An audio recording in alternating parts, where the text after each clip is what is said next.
Good evening, dear listeners, and welcome back to Sleeping with the Stars. I'm delighted you've joined us tonight for another peaceful journey through the extraordinary life of a remarkable soul. Here, beneath the gentle blanket of evening, we explore the stories of those who have shaped our world, allowing their tales to accompany you into restful slumber. Tonight, we venture into the Renaissance hills of Tuscany, where the morning mist clings to ancient olive groves and the golden light of Italy illuminates cobblestone streets. We shall walk alongside a man whose mind was as vast as the night sky above us, Leonardo da Vinci. Born in an age of awakening, he became the very embodiment of human curiosity and creativity. Artist and inventor, scientist and dreamer, Leonardo painted the world's most enigmatic smile whilst designing machines that wouldn't be built for centuries. His notebooks overflow with backward script, as if he were writing secrets meant only for mirrors to reveal. From the delicate brushstrokes of the Mona Lisa to flying machines that danced in his imagination, Leonardo's story is one of ceaseless wonder, a reminder that within each of us lies the capacity to see the extraordinary in the ordinary.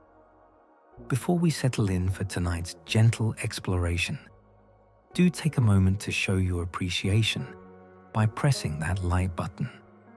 It truly helps our little corner of YouTube reach other souls seeking peaceful stories.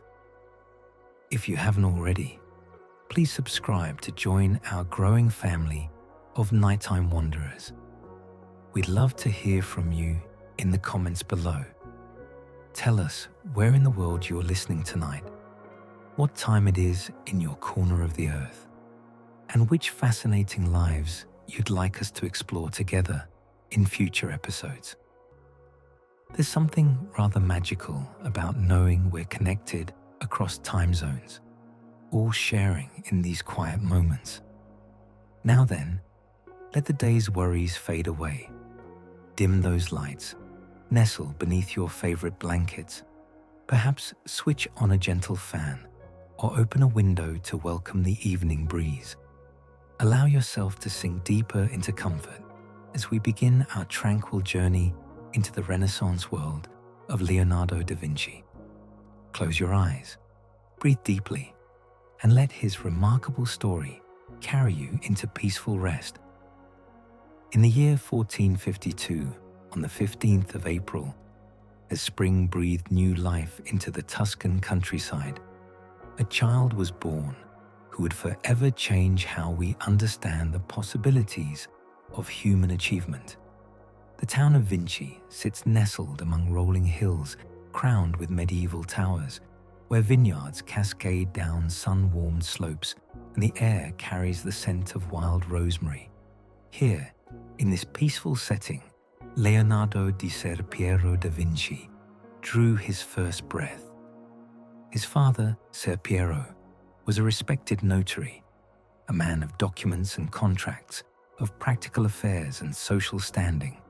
His mother, Caterina, was a young peasant woman whose love would shape Leonardo's earliest years. Though born outside the bonds of marriage, Leonardo was welcomed into his father's household, where he would grow surrounded by the gentle rhythms of rural Italian life. Picture young Leonardo wandering the hillsides around Vinci, his curious eyes drinking in every detail of the natural world. He would lie on his stomach in meadows, watching ants carry crumbs along invisible highways. He studied the way water flowed around stones in streams, how leaves caught and played with sunlight, how birds adjusted their wings to ride the mountain thermals. Even as a child, Leonardo possessed an insatiable hunger to understand the mechanics of life itself. His grandfather, Antonio, would often find the boy sketching in the margins of papers, drawing the faces of farmers and the expressions of animals with startling accuracy. There was something different about this child, a quality of attention that seemed to penetrate beneath surfaces, to seek the hidden patterns that connected all living things. As Leonardo grew, it became clear that traditional schooling held little appeal for him. While other children learned Latin and arithmetic by rote, Leonardo's education came from direct observation of the world around him. He learned to read the language of nature, the way morning light revealed the true colors of distant mountains, how the human eye might deceive, but patient observation always revealed truth. When Leonardo reached 14, his father recognized that his son's unusual talents required unusual guidance. Ser Piero arranged for the boy to apprentice with Andrea del Verrocchio in Florence, one of the most celebrated artists and craftsmen of the age.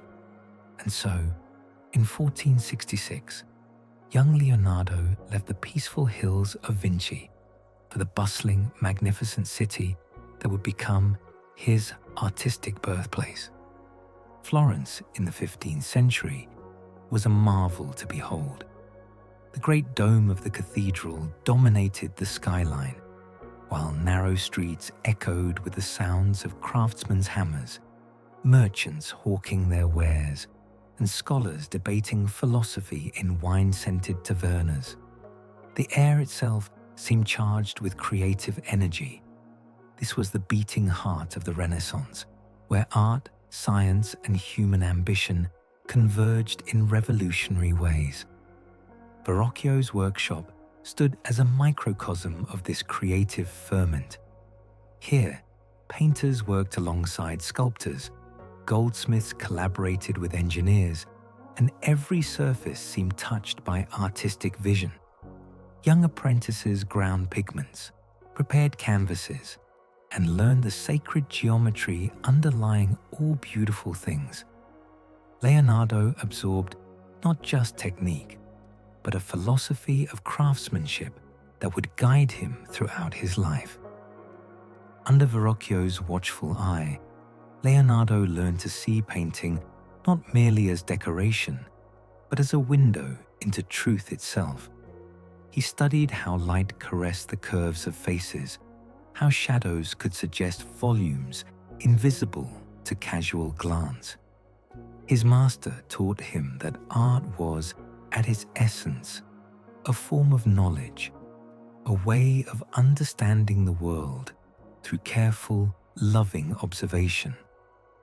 One morning, as golden light streamed through the workshop windows, Verrocchio assigned his young apprentice a small section of a larger painting, the Baptism of Christ. Leonardo was to paint a single angel kneeling in reverence beside the Jordan River. With patient brushstrokes, he began to work, but something extraordinary happened. The angel that emerged from Leonardo's brush seemed to possess a life force that the rest of the painting lacked. Its face held such grace, such subtle emotion, that it appeared to breathe upon the canvas. Legend tells us that when Verrocchio saw his student's angel, he set down his own brushes forever, recognizing that he had taught someone whose gifts surpassed his own. Whether this tale holds literal truth matters less than the truth it represents.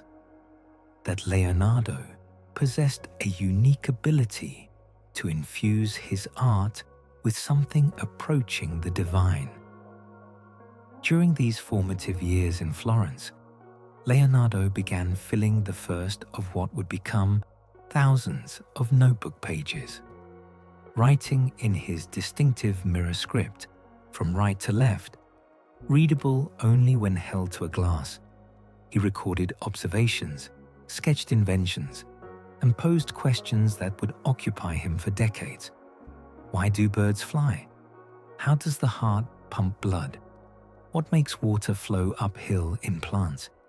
His notebooks became repositories of wonder, each page a testament to his belief that understanding and beauty were inseparable companions.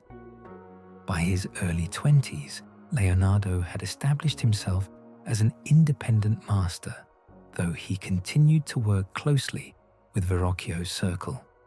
Florence was entering a golden age under the patronage of the Medici family, who understood that surrounding themselves with artists and thinkers would create a legacy more enduring than any military conquest.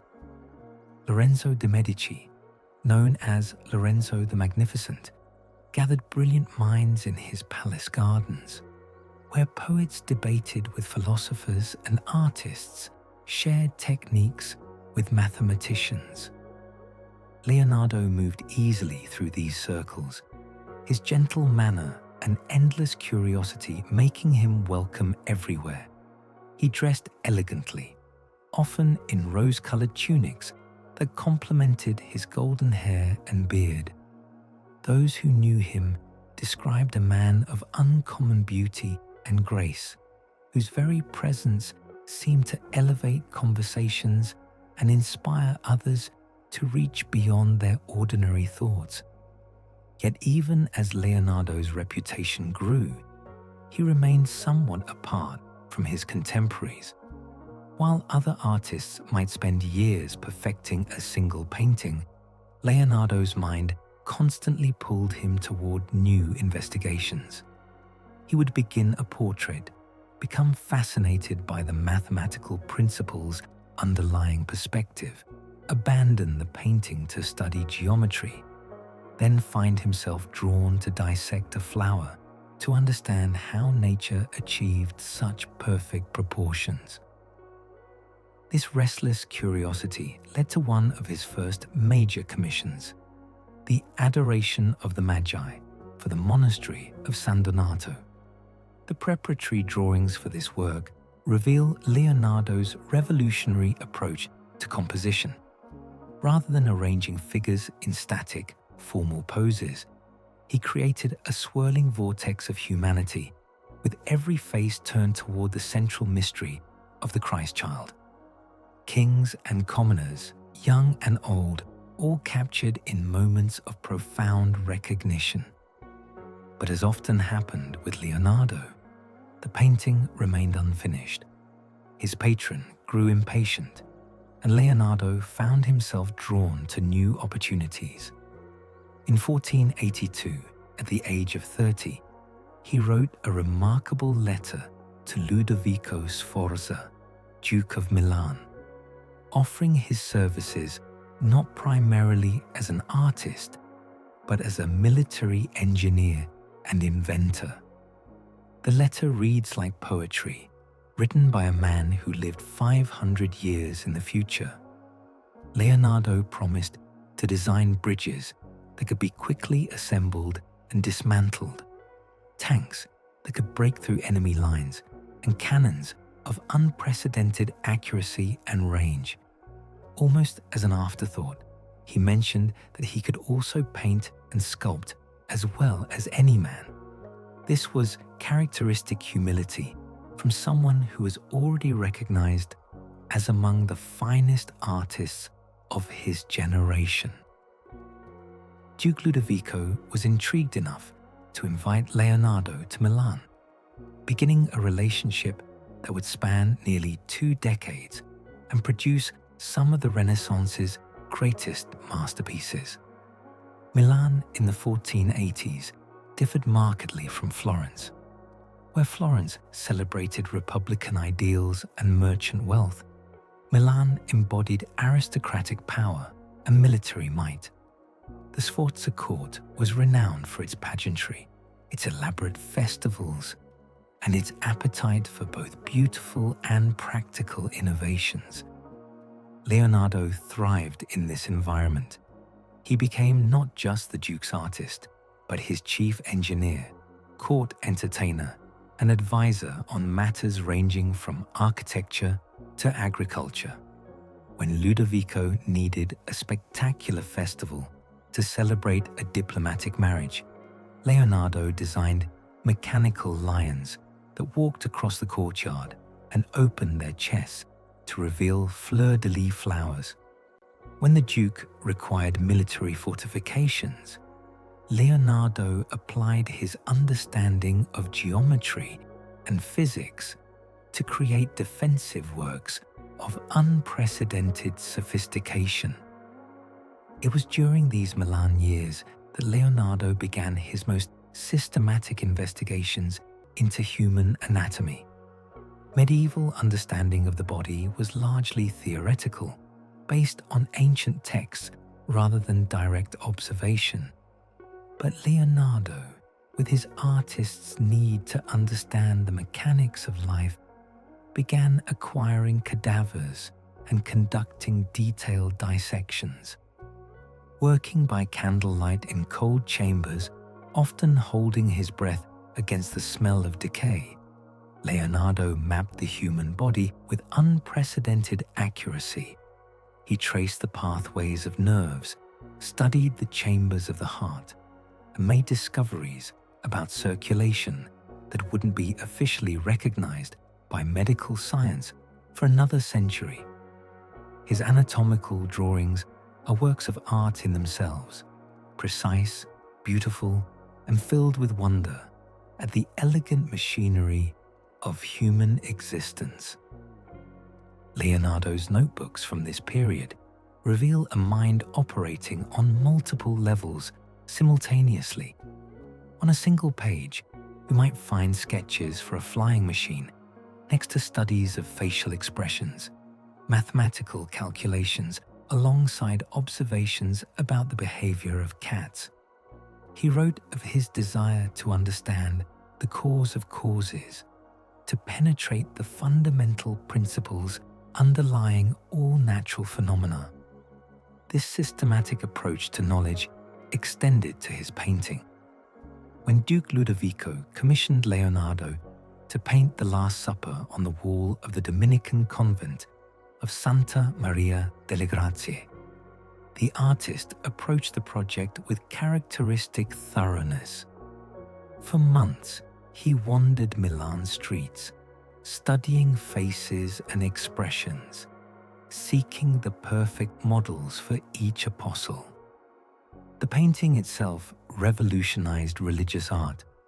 Rather than depicting the apostles as serene saints arranged in formal symmetry, Leonardo captured the moment of shock when Christ announces that one among them will betray him. Each figure reacts according to his character, some recoiling in horror, others leaning forward in disbelief, still others whispering urgent questions to their neighbors. The composition draws the eye inexorably toward Christ, whose calm presence anchors the swirling emotions surrounding him. Leonardo's technique was as innovative as his composition. Rather than working in traditional fresco, which required painting quickly on wet plaster, he experimented with oil and tempera applied to dry wall. This allowed him to work slowly, building up subtle gradations of light and shadow, but it also meant the painting began deteriorating almost immediately. Even in Leonardo's lifetime, visitors noted that the Last Supper was fading, a poignant metaphor for the ephemeral nature of even the greatest human achievements. During the Milan years, Leonardo also pursued his fascination with flight. He studied birds for hours, sketching their wing movements and trying to understand the principles that allowed them to soar effortlessly through the air. His notebooks filled with designs for flying machines, some based on flapping wings, others anticipating the fixed-wing aircraft that wouldn't appear for another 4 centuries. One can imagine Leonardo standing on a hill outside Milan, testing a small model of his ornithopter, watching it flutter briefly before falling to earth. Rather than disappointment, such failures brought new questions. How did birds adjust their wing angles to catch thermals? What role did tail feathers play in steering? How might a human pilot control such a complex machine? His investigations led him to fundamental insights about aerodynamics, though he lacked the mathematical tools to fully develop his theories. He understood that air had substance and weight, that wings must be shaped to create lift, and that successful flight required not just power, but precise control. These insights, carefully recorded in his mirror script, lay dormant for centuries, until others finally possessed the technology to implement his vision. The peaceful routine of Leonardo's Milan years was shattered in 1499 when French armies invaded northern Italy. Duke Ludovico fled, and Leonardo found himself without a patron in a city under foreign occupation. At 47, he faced the prospect of beginning anew in an uncertain world. He wandered for several years, accepting commissions in Mantua and Venice, but increasingly drawn back toward Florence, where the political landscape had shifted dramatically. The Medici had been expelled, and the city had embraced both republicanism and the apocalyptic preaching of Savonarola. Though Savonarola had been executed by the time of Leonardo's return, his influence lingered in a city grown suspicious of luxury and display. Leonardo found Florence changed in other ways as well. A new generation of artists had emerged, including a young sculptor named Michelangelo, whose passionate intensity contrasted sharply with Leonardo's philosophical detachment.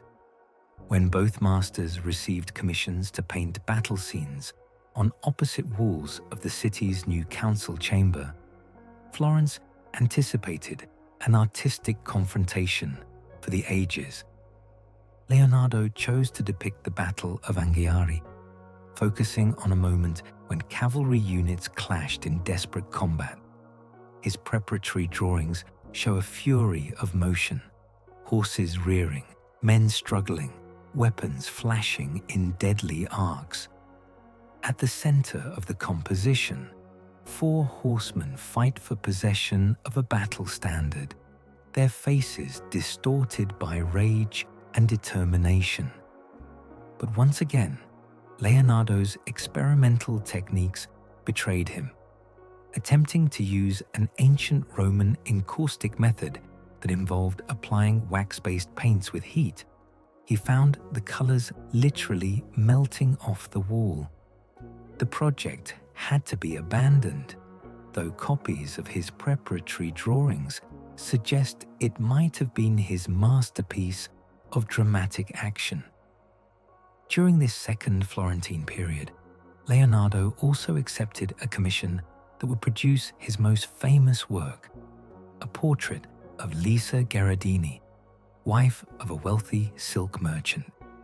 The painting we know as the Mona Lisa began as a simple commercial portrait, but evolved into something far more mysterious and complex.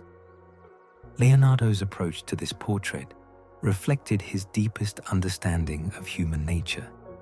He would spend hours in conversation with Lisa, not merely studying her features, but seeking to understand the essence of her character. He believed that true portraiture required more than accurate representation of physical appearance. It demanded insight into the soul itself.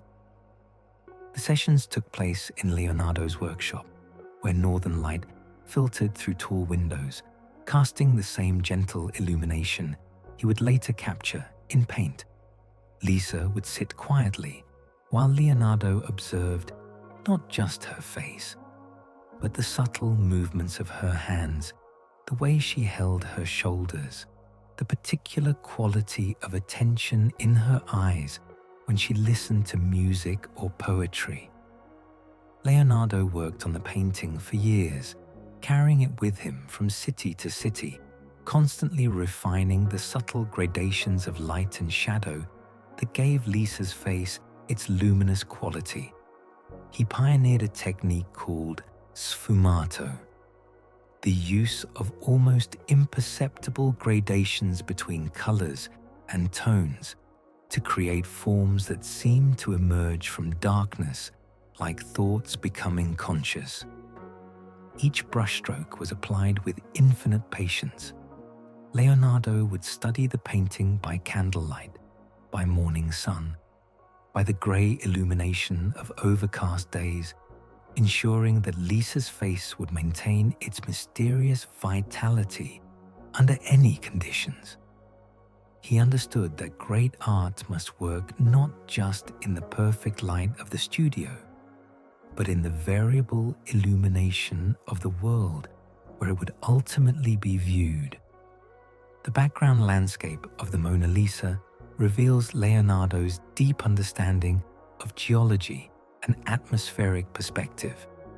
Those distant mountains, shrouded in blue-grey mist, reflect his studies of how air itself affects vision.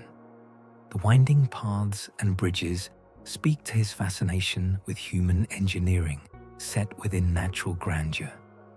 Even the folds of Lisa's dress demonstrate his investigation of how fabric behaves, how light catches and releases from different textures. But it was Lisa's expression that captured the world's imagination. Her slight smile suggests knowledge of secrets she will never share, wisdom earned through experience we can only guess at. Leonardo achieved something unprecedented in portraiture. He captured not just a person's appearance, but something approaching the mystery of personality itself. The hands in the portrait deserve special attention, for Leonardo understood that hands could be as expressive as faces. Lisa's fingers rest with perfect composure, neither tense nor completely relaxed. They speak of inner calm, of someone comfortable with silence and contemplation. Leonardo had dissected dozens of hands during his anatomical studies, understanding the intricate mechanics of tendons and joints. But here he used that knowledge to create hands that seem alive with potential movement.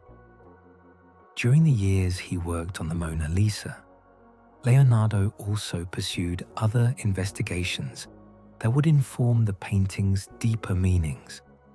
He studied the mathematics of proportion, seeking to understand why certain arrangements of features struck viewers as beautiful, while others did not.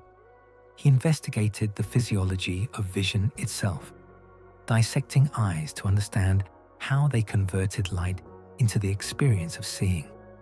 These parallel studies enriched the portrait in ways that wouldn't be fully appreciated for centuries. Modern analysis reveals that Leonardo painted Lisa's eyes slightly asymmetrical, mimicking the natural variation found in all human faces. He gave her left eye a more direct gaze, while her right eye seems to look slightly past the viewer, creating the unsettling but compelling sense that she is simultaneously present and elsewhere. The painting's fame grew slowly. During Leonardo's lifetime, it was simply one portrait among many in his collection. Visitors to his workshop might notice it among the other canvases, but few recognized its destined importance. Leonardo himself seemed to regard it as an ongoing experiment rather than a finished masterpiece, a vehicle for exploring his evolving understanding of human psychology and artistic technique. But as centuries passed, That enigmatic smile began to embody something essential about human mystery and artistic achievement. The Mona Lisa became more than a painting. It became a mirror in which each viewer saw reflections of their own deepest questions about identity, beauty, and the nature of human experience. The portrait also exemplified Leonardo's belief that art should engage all the senses, not just sight. Though we cannot hear the music Lisa might have been listening to during those long sessions, something in her expression suggests she carries melody within her.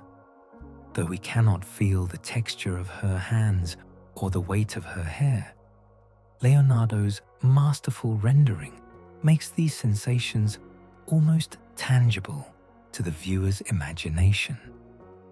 Concurrent with his work on the Mona Lisa, Leonardo continued his investigations into human anatomy with renewed intensity. His dissections during this period focus particularly on the relationship between emotion and physical expression. How did sorrow manifest in the muscles around the eyes? What physiological changes occurred when someone experienced joy or contemplation? These studies led him to make remarkable discoveries about the nervous system. He traced nerve pathways from the brain to facial muscles, understanding centuries before modern science that our emotions literally reshape our faces over time. The face we wear becomes the face we are, carved by years of characteristic expressions into our most intimate self-portrait. Leonardo began to see portraiture as a form of archaeology, excavating not just present appearance, but the accumulated experiences that had shaped each individual face. When he painted Lisa Gherardini, he was capturing not just how she looked on any particular day, but the essence of how life itself had marked her features with wisdom, humor, and quiet strength. This deeper understanding influenced his approach to other works during this period. His studies for the lost painting of Leda and the Swan show similar psychological complexity, not just the mythological story, but an exploration of the relationship between human nature and natural forces. His drawings of children playing reveal his understanding that personality emerges early, that even young faces carry hints of the adults they will become. Leonardo's notebooks from these years also show increasing interest in the nature of time itself. He wrote extensively about how memory works, how the mind preserves some experiences while allowing others to fade.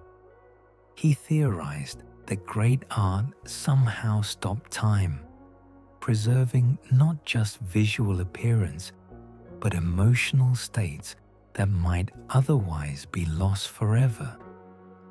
This philosophical dimension of his work grew from his observations of his own aging process.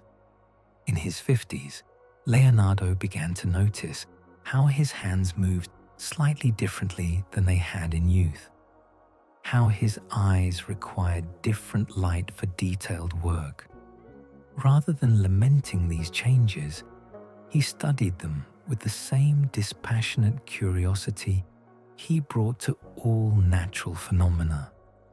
He wrote movingly about the relationship between memory and identity, noting how our sense of self depends on the continuity of recollection, linking past to present. This insight informed his approach to portraiture. Each painting became an attempt to capture not just momentary appearance, but the deeper continuity that made each person uniquely themselves. The psychological sophistication of Leonardo's later work also reflected his growing understanding of what we might now call the unconscious mind. He recognized that much of human behavior arose from motivations that people themselves didn't fully understand. His portraits from this period seem to capture not just conscious thoughts, but the deeper currents of personality that shaped individual character. This understanding made him particularly sought after by patrons who wanted more than mere likeness. They wanted portraits that would reveal something essential about themselves, that would serve as windows into their souls for viewers centuries in the future.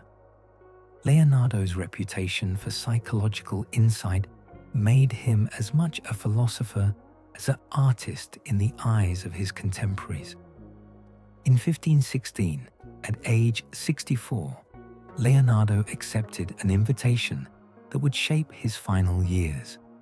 King Francis I of France, young, cultured, and eager to bring Renaissance splendor to his court, offered Leonardo an extraordinary arrangement. He would provide the master with a comfortable residence, a generous pension, and complete freedom to pursue whatever studies interested him. The only requirement was that Leonardo grace the French court with his presence and share his wisdom with the king. Leonardo settled into the manor house of Clos-Lucé, near the royal castle of Amboise in the Loire Valley. The house came with gardens where he could cultivate his studies of botany, workshops where he could continue his mechanical experiments, and most importantly, peace to reflect on a lifetime of investigation and creation. These final years brought a mellowing of spirit, though Leonardo's curiosity remained as sharp as ever. He designed elaborate entertainments for the French court, created ingenious mechanical devices, and continued filling his notebooks with observations and ideas. But increasingly, his entries took on a philosophical tone, reflecting on the unity underlying nature's infinite variety. He wrote of water as the driving force of life, tracing its journey from mountain springs to ocean depths and back to clouds.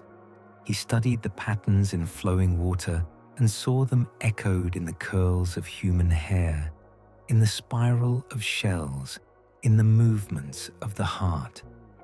Everything connected to everything else in vast, beautiful systems of relationship and influence. King Francis often visited Leonardo in the evenings, drawn not just to the master's fame, but to his gentle wisdom and profound understanding of both human nature and natural law. These conversations, conducted in the soft light of the Loire Valley twilight, represented a meeting of generations.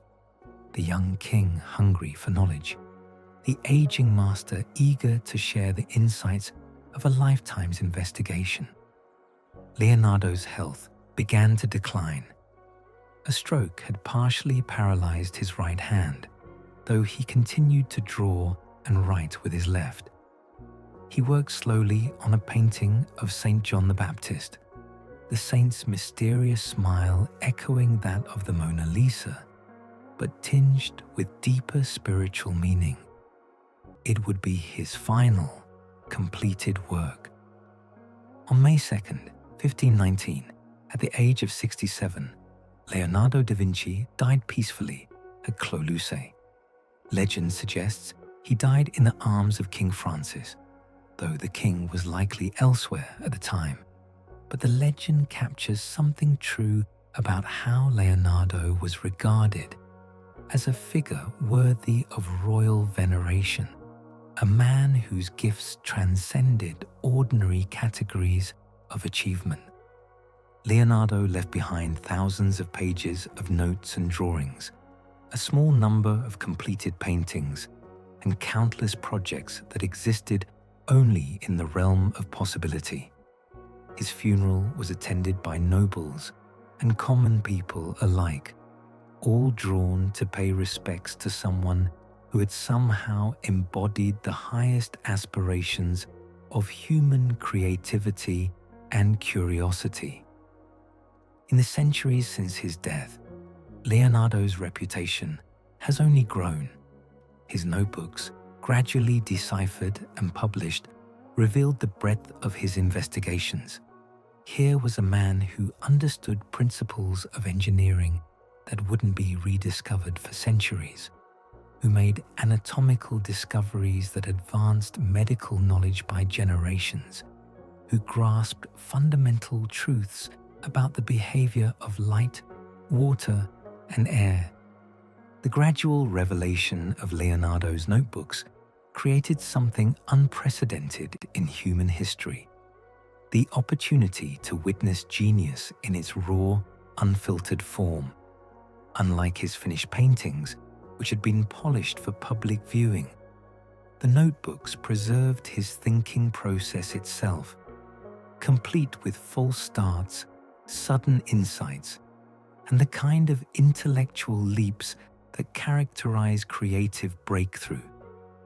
Scholars marveled at pages where botanical studies neighbored designs for war machines, where mathematical calculations supported theories about bird flight, where anatomical diagrams shared space with recipes for paint and observations about human psychology.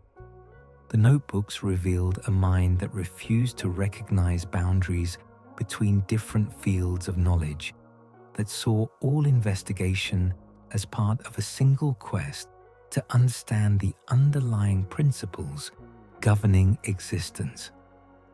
Modern computer scientists studying Leonardo's notebooks have found remarkably prescient insights about information processing and system design. His understanding that complex behaviors could emerge from simple rules anticipated developments in artificial intelligence by 5 centuries. His recognition that feedback loops controlled everything from plant growth to human balance foreshadowed cybernetics and systems theory. Engineers examining his mechanical designs consistently discover that Leonardo grasped principles that wouldn't be formally articulated until the Industrial Revolution. His gear systems, though crafted from wood and rope, incorporated insights about mechanical advantage and energy transmission that demonstrate sophisticated understanding of physics. His hydraulic designs showed intuitive grasp of fluid dynamics that academic science didn't achieve until the 18th century. But perhaps most remarkably, Leonardo's notebooks reveal someone who understood that technology should serve human flourishing rather than human dominance. His military inventions were often accompanied by notes expressing hope that they would never be used. His architectural plans prioritized beauty and comfort alongside functionality. His mechanical devices aimed to reduce human drudgery rather than simply increase productive output. This humanitarian dimension of Leonardo's legacy becomes increasingly relevant as our own technological capabilities approach and sometimes exceed his wildest imaginings. His example suggests that technical sophistication divorced from ethical wisdom becomes dangerous, that the same creative intelligence that produces marvelous inventions must also grapple with questions about how those inventions should be used. Leonardo's influence on subsequent art is equally profound but more subtle than his scientific contributions. Rather than founding a school or establishing specific techniques for others to copy, he demonstrated an approach to artistic creation that continues to inspire painters, sculptors, and designers centuries after his death. His sfumato technique, that subtle blending of tones that makes forms seem to emerge from mystery, has been attempted by countless artists but never quite equaled. More importantly, his integration of scientific observation with artistic vision showed that technical mastery and creative imagination were not competing approaches, but essential partners in the creation of meaningful art. Contemporary artists working in new media often cite Leonardo as an inspiration, recognizing in his interdisciplinary approach a model for navigating our current age of technological transformation. Digital artists use computer algorithms to create visual effects that echo his understanding of natural pattern and form. Bioartists working with genetic engineering draw inspiration from his integration of scientific investigation and aesthetic sensibility. The philosophical implications of Leonardo's work have also deepened over time. His approach to knowledge, empirical, interdisciplinary, and guided by wonder rather than doctrine, helped establish the intellectual foundations of the modern world. His insistence on direct observation over received authority contributed to the scientific revolution that would transform human understanding of natural law. Yet Leonardo's legacy transcends both scientific achievement and artistic mastery. His notebooks reveal someone who approached existence itself as an aesthetic phenomenon, who found beauty in mathematical relationships and saw artistic potential in engineering problems. This integration of rational investigation and emotional response offers a model for human consciousness that our increasingly specialized world desperately needs. Modern neuroscience has begun to understand what Leonardo intuited. That creativity emerges from the interaction between analytical and intuitive mental processes. That breakthrough insights often occur when rational investigation opens into something approaching wonder. His method of sustained observation, followed by imaginative synthesis, reflects how human consciousness works at its most effective level. Educational theorists studying Leonardo's approach to learning have identified principles that remain relevant for contemporary pedagogy. His integration of visual, kinesthetic, and analytical learning styles anticipated modern understanding of multiple intelligences. His emphasis on questioning over memorization, on understanding principles rather than accumulating facts, points toward educational approaches that honor the full spectrum of human cognitive capability. But perhaps most importantly, Leonardo's legacy offers hope that human potential remains largely unrealized. In an age when people often feel overwhelmed by the pace of change and the complexity of modern life, his example suggests that individual consciousness can expand to encompass seemingly impossible breadth and depth of understanding.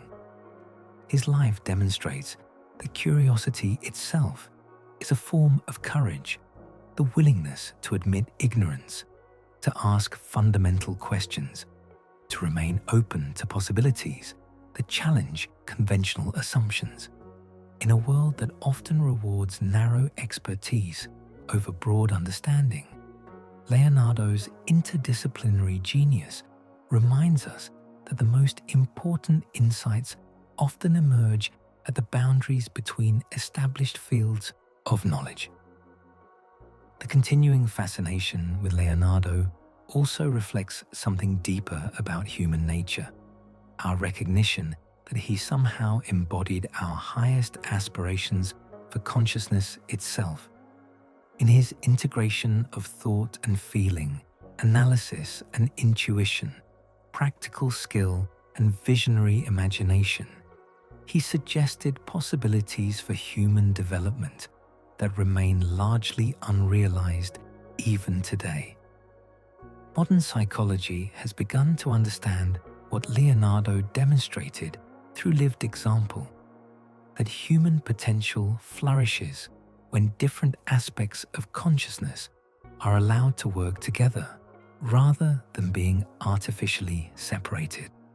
His notebooks show analytical reasoning enhanced by artistic sensitivity, technical skill guided by ethical concern, and systematic investigation inspired by childlike wonder.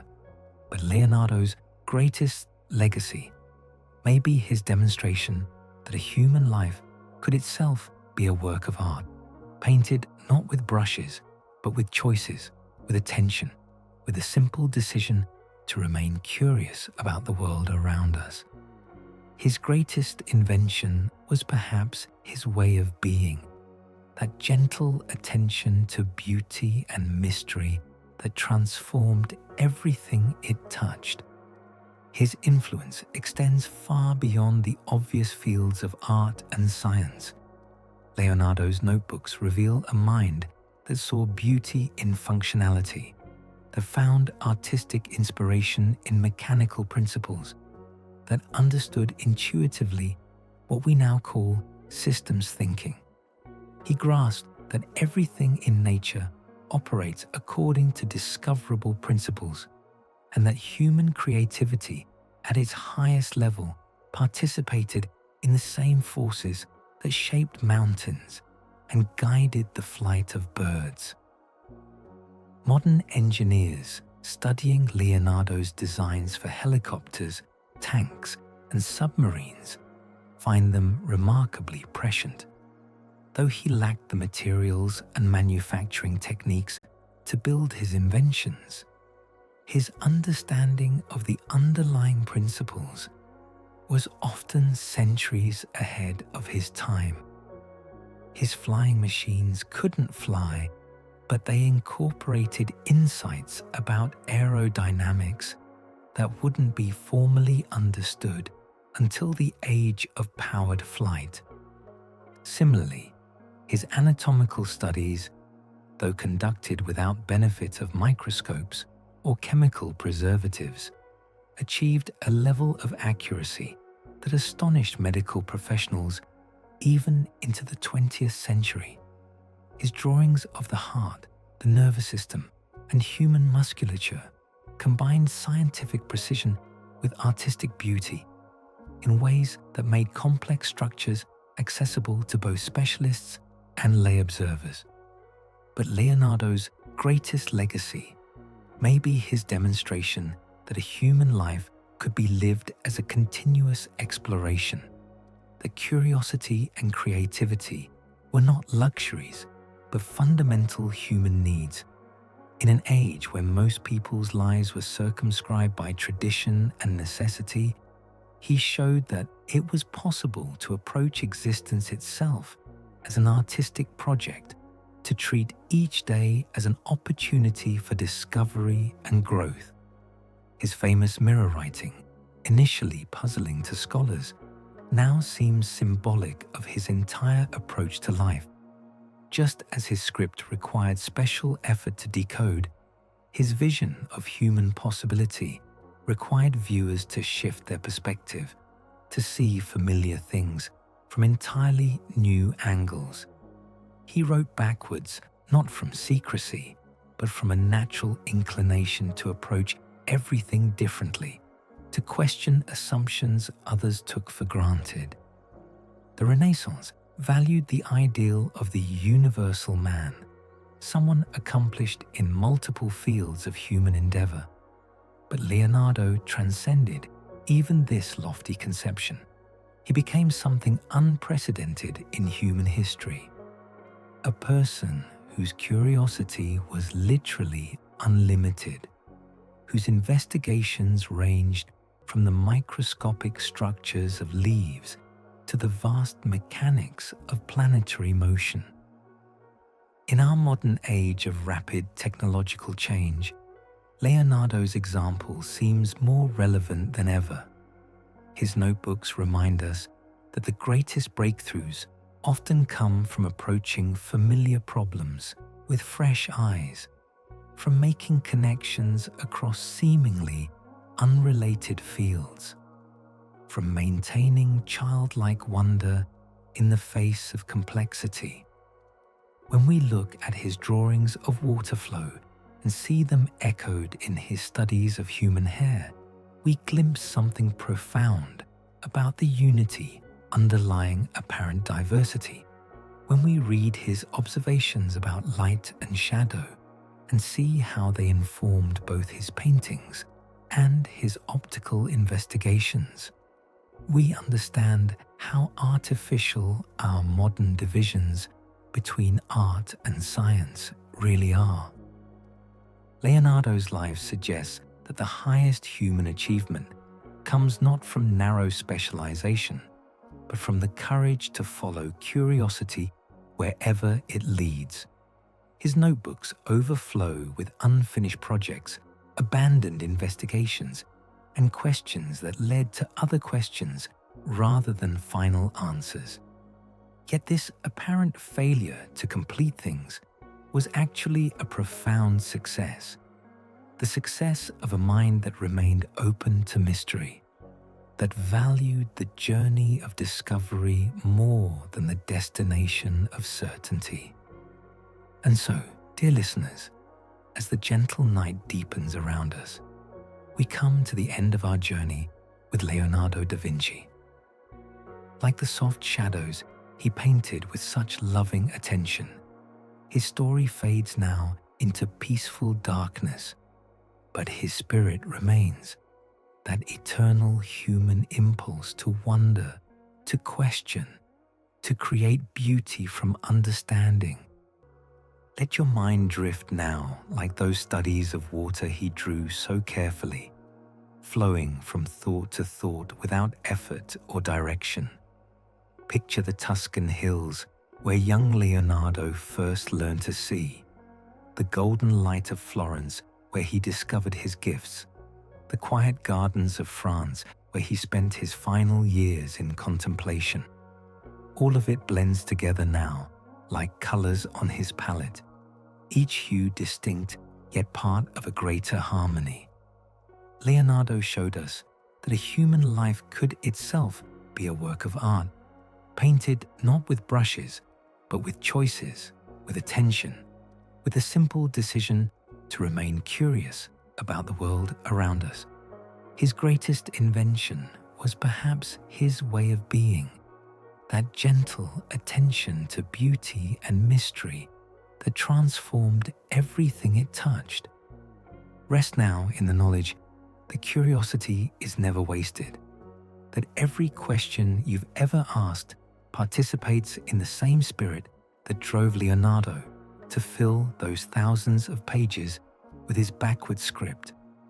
Your wonder at a sunset, your puzzlement over how birds fly, your appreciation for a friend's smile, all of it connects you to that Renaissance master who saw the whole world as a book waiting to be read.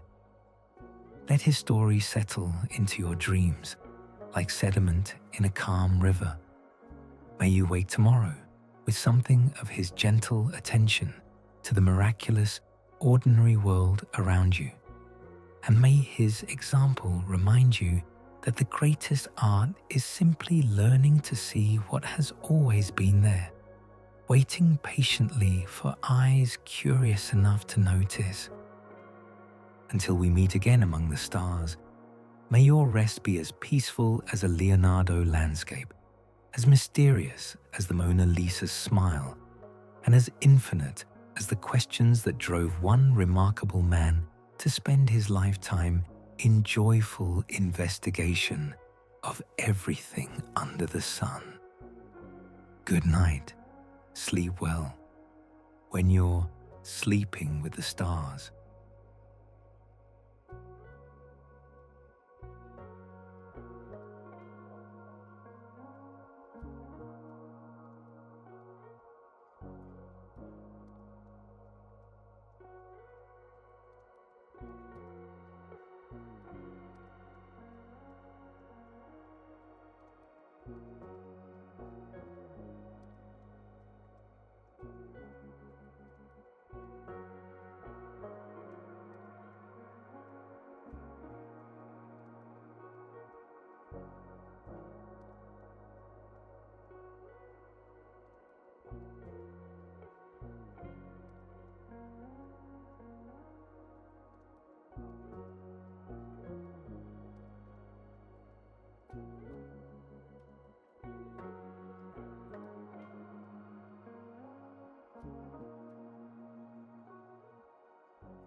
you.